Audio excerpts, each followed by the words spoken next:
padre, muchas gracias nuevamente por acompañarnos. Como siempre. Seguimos en la línea temática que estábamos en los temas anteriores, porque son todo como ramitas de un mismo árbol, dentro de todo, como vienen de un tronco común, ¿no? ¿Qué es la eutanasia, que también proviene de la bioética? O que tiene no, relación, que la bioética se ocupa, tiene relación con eso. Claro, que de un modo u otro, todos los temas de la bioética están relacionados con la vida humana y la salud humana y también la salud social. En la actualidad se está planteando cada vez con más fuerza esta palabrita que detrás se encierra también todo un mundo complejo, que es la eutanasia, porque entre otras cosas ha dejado de haber eso que se llamaba la explosión demográfica. Aunque todavía hay personas que hablan, pero ya los números no lo sustentan. La población del mundo ya no está en explosión. Por el control de la natalidad. Claro, en todo el mundo. Lo que está ocurriendo ahora más bien es el proceso de envejecimiento creciente de la población por problemas que son muy complejos, ¿verdad?, de la demografía mundial. Pero el hecho es que cada vez se vive más. Cada vez hay más ancianos en el mundo. Cada vez hay más progresos en la medicina que permiten prolongar la vida, ¿verdad? También es cada vez más costoso. La medicina se está volviendo terriblemente costosa. Cada vez hay menos capacidad de enfermería, de hospitales, de clínicas para cuidar a los ancianos. Y entre todas las soluciones está la solución que llamamos es atea, puramente materialista, que esto se arregla con facilidad eliminando las vidas no deseables o las vidas costosas. Y además hay toda otra corriente que confluye, que viene, digamos, sobre todo desde la época de los utilitaristas y anglosajones, sobre todo Jeremy Bentham, que es conocido en la historia del pensamiento ético, como un hombre que proponía que en la vida el único principio que realmente debe regular la vida humana es maximizar los placeres y disminuir al máximo los dolores, el dolor, ¿verdad? Y eso en la sociedad actual se llama hedonismo o como lo queramos llamar, hace que en la sociedad se piense que cualquier tipo de sufrimiento es malo. Se ha perdido el sentido que tiene el dolor humano en la vida. Incluso parece una cosa rara decir sentido positivo del dolor, ¿no? Me traje un documento del episcopado español que hace una reflexión que es de sentido común ante esta situación en la que vivimos en este mundo, en que cada vez hay más ancianos, hay mucha gente enferma, no siempre es fácil cuidarlo, hay muchos dolores en la vida, desde los que produce un terremoto hasta los que producen un accidente, las enfermedades, soledades. Miren lo que decían los obispos españoles. Están a la orden del día en Claro. este mundo, por los desórdenes que se han hecho de las leyes naturales, que después le cobran su precio al ser humano. El nivel, entonces está el calor y están todos los cataclismos que hay. Pero la condición humana en general es una condición en la cual el dolor es parte de nuestra realidad.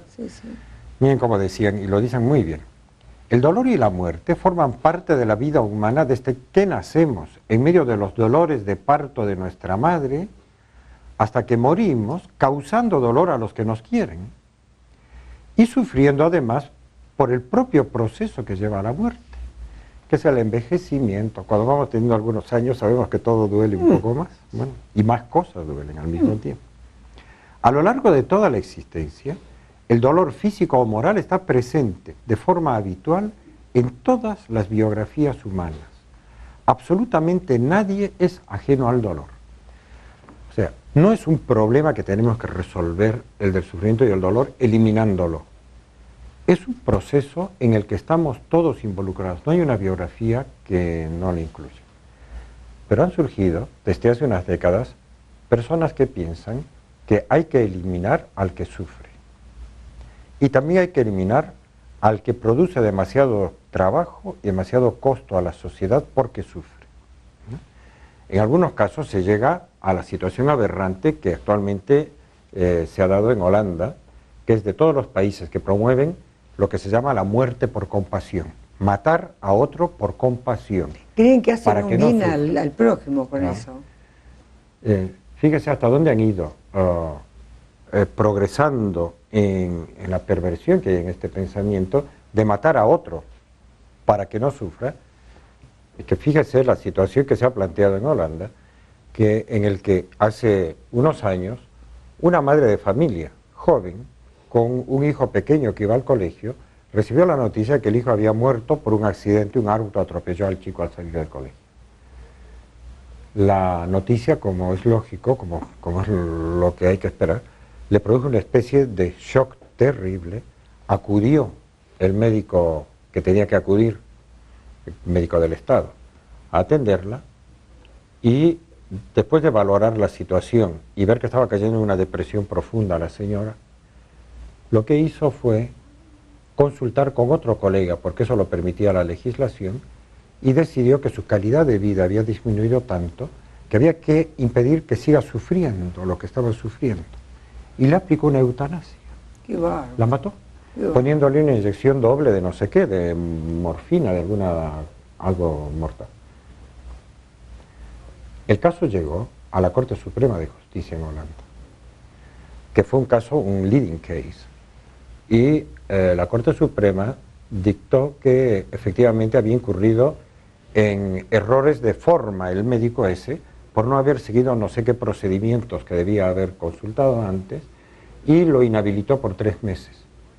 Pero no hubo una censura social, jurídica, sobre ese atropello a la vida. Claro. Además dejó a un marido viudo. Pero qué va. Para que no sufra la mujer por el hijo muerto, ¿no? Un sistema perverso y loco. Se ha vuelto necesario que por lo menos la Iglesia Católica hable sobre estos temas que hasta hace unos siglos no eran temas de discusión social. A nadie se le ocurría, ni cristianos, ni budistas, ni judíos, ni en ninguna parte del mundo, en ninguna cultura, en ninguna etnia, se les ocurría que matar por compasión, falsamente dicho por compasión, para quitarse encima problemas, claro, era una especie de derecho humano. ¿Sí?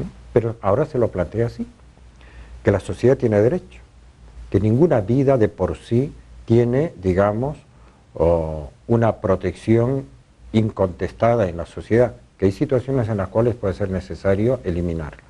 Pero ni siquiera a los locos está permitido liquidarlos, ¿no es así? Bueno, no estaba, pero ahora ya hay propuestas. Algunas ya son leyes, sobre todo en algunos países europeos y en algunos estados en Estados Unidos, en los cuales la eutanasia se ve como una medida positiva. ¿Y qué es la eutanasia, ya que tanto sale la palabra? La eutanasia está definida yo tengo acá un documento en el que la Iglesia Católica se pronunció, que se llama la Declaración sobre la Eutanasia de 1980, ¿no? De la Iglesia Católica, en la que se dice que es una acción cuyo objeto es causar la muerte para evitar sufrimiento a otro. Como si fuera por compasión. Sí, y hay como 2 causas distintas, ¿no? Una es provocar la muerte de otro, es decir, matarla, porque lo pide. O también porque la persona que lo mata piensa que esa vida ya no tiene sentido. De modo que hay 2 tipos de eutanasia, ¿no? La que de alguna manera es voluntaria, uno quiere matar, simplemente, y la otra es involuntaria, en la que uno no quiere morir, digamos, pero lo matan. La eutanasia se ha ido desarrollando, sobre todo en el siglo XX, alrededor de todo ese ambiente muy ateo, muy pagano que fue el nazismo, ¿no? En la época de Hitler, que para ir preparando el país para la guerra, que están todos los temas relacionados unos con otros, Hitler tenía perfectamente decidida la guerra. Necesitaba tener los hospitales lo más disponibles posibles para soldados heridos. De modo que les sobraban los propios enfermos mentales alemanes, entre los cuales incluyeron también a los que tenían enfermedades que no eran mentales, por ejemplo a la epilepsia, y decidieron liquidarlos. Esa fue una eutanasia que se puede decir de alguna manera social, ¿no? La sociedad eliminó a una clase de ciudadanos porque los consideraba no necesarios o incluso molestos, y así lo hicieron. Luego empezaron esas otras eutanasias, digamos, masivas, que fueron ir liquidando es también eutanasia social, digamos, gitanos, en la persecución contra el pueblo judío, a todos los que eran judíos, en algunos casos por ser eslavos, los eslavos eran también considerados gente disponible o dispensable para ser muertos. Hay algunas eutanasias que se hacen en la actualidad, ya no por estos motivos de tipo así más general, sino porque están en agonía prolongada y difícil algunas personas. Bueno, sobre esto tendremos que explicar un poco más, pero hay causas distintas para justificar el matar a otro. Todas son homicidios. Claro, claro. Bueno, un momento, por favor. Lo hablaremos.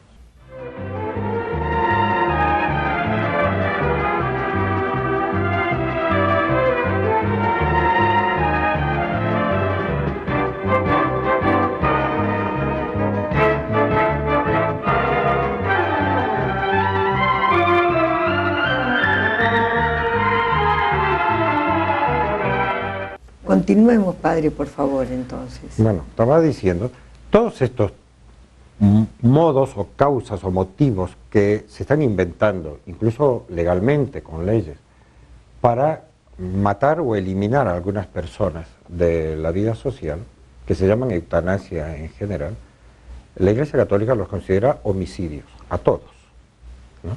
De modo que todos son, digamos, moralmente graves, gravísimos. Tienen la misma gravedad que puede tener, por ejemplo, matar a un inocente, la pena de muerte que para algunas personas se justificaría, pero que para la mayor parte de la gente empieza a parecer que es un acto innecesario, ¿no? Bueno, la eutanasia es una pena de muerte.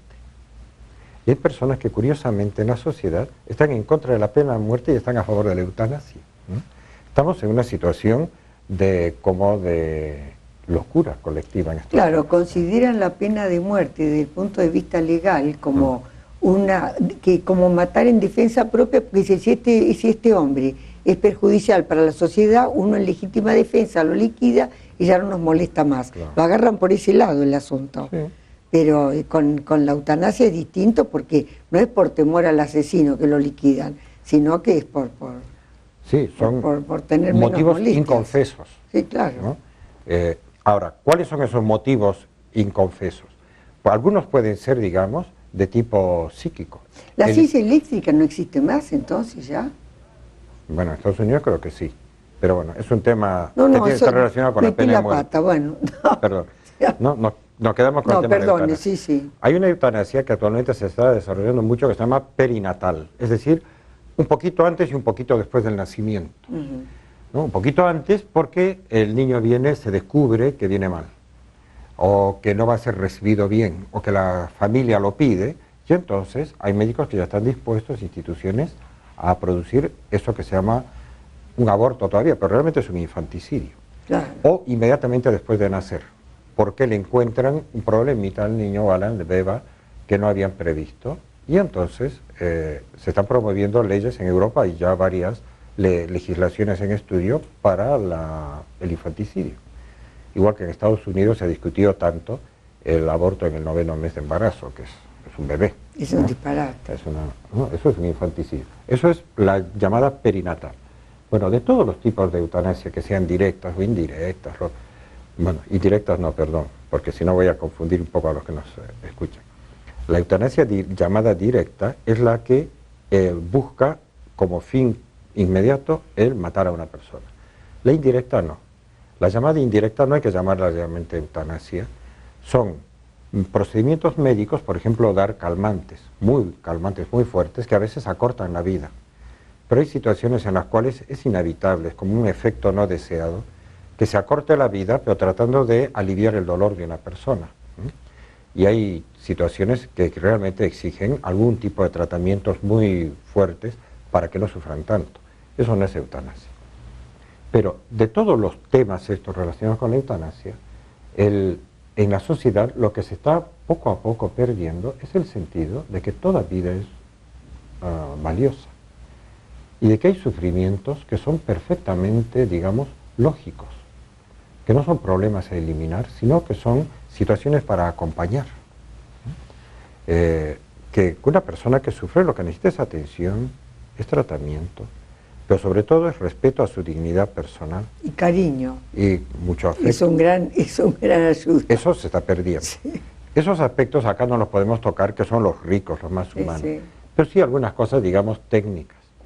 Porque junto con esta perversión de la eutanasia que se está introduciendo en la sociedad, está su polo opuesto, que hay empresas, hay profesionales que quieren impedir que mueran las personas, porque a veces lo hacen por una especie de profesionalitis, de pasión, de figuración, de que consiguieron hacer sobrevivir a alguien más que otra persona, bueno, o sacarla de 20 infartos, que a veces quedan hechos también reducidos a estados vegetativos, ¿no?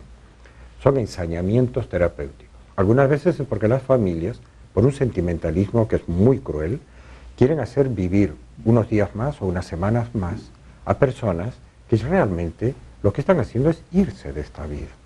Los que somos cristianos decimos que Dios se los está llevando. Pero es egoísmo eso, porque si yo busco el bien del que está ahí, sí, no el mío, tengo que pensar que para el bien de esa persona, lo que más le conviene con la ayuda de Dios y humanos, es eso, ¿no? Claro. Que yo me vea privada de eso. Y también hay una parte que es económica. El bolsillo está siempre presente, sí. Hay clínicas que les interesa facturar el negocio a las prepagas. Claro. ¿No? Una atención de 2 días más, 3 días más, alguna terapia carísima, y entonces no les conviene que se les mueran rápido los pacientes. Entonces estamos en una situación en la cual también hace falta la intervención no solo de la fuerza moral de las religiones, de la Iglesia Católica que habla, que hace esta declaración sobre la eutanasia, sino también los legisladores que tienen que, digamos, ocuparse y trabajar duramente gobernando bien a la sociedad, para que tampoco se les vaya la mano por el otro extremo del encarnizamiento terapéutico. Ahora, en estos temas surgen muchas preguntas. Yo quisiera simplemente referirme a una que está al final de esta declaración sobre la eutanasia, que es el tema del uso proporcionado de los medios terapéuticos, es decir, de lo que puede ayudar a curar o a aliviar el dolor, ¿no? ¿Hasta dónde se puede llegar en el alivio del dolor? ¿Qué es eutanasia? ¿Qué no es eutanasia?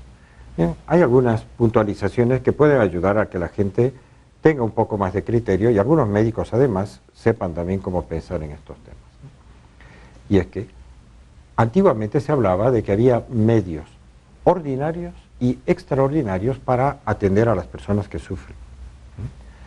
Esa terminología actualmente ya no ha tenido mucho éxito porque es muy imprecisa.